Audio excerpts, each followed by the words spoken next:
घेतल्याशिवाय राहत नाही। ऊस आमच्या घामाचा नाही कुणाच्या बापाचा, ऊस आमच्या घामाचा नाही कुणाच्या बापाचा। ऊस संघर्ष समितीचा विजय असो। दर मिळालाच पाहिजे, शेतकऱ्याच्या ऊसाला चांगला दर मिळालाच पाहिजे।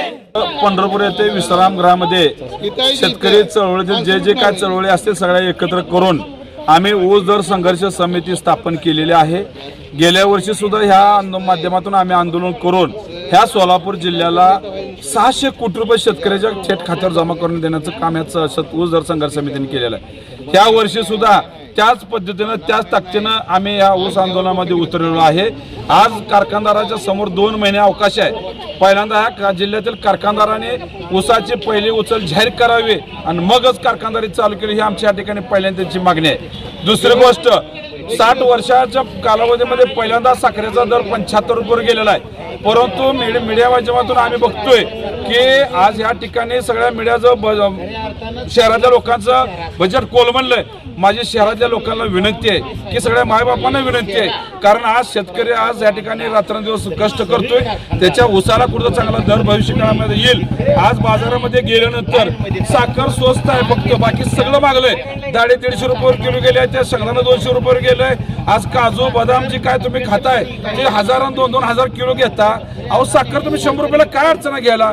माझी विनंती आहे की साखरेचा दर 100 रुपये असला पाहिजे, तरच पुढे शेतकऱ्याला चांगला दर मिळणार आहे। आज सरकार या ठिकाणी स्वतःच्या राजकारणासाठी मतापोटी बाहेर देशातून साखर आयात करण्याच्या मानसिकतेमध्ये आहे। आमची ह्या केंद्र सरकारला विनंती आहे की तुम्ही साखर आयात करू नका।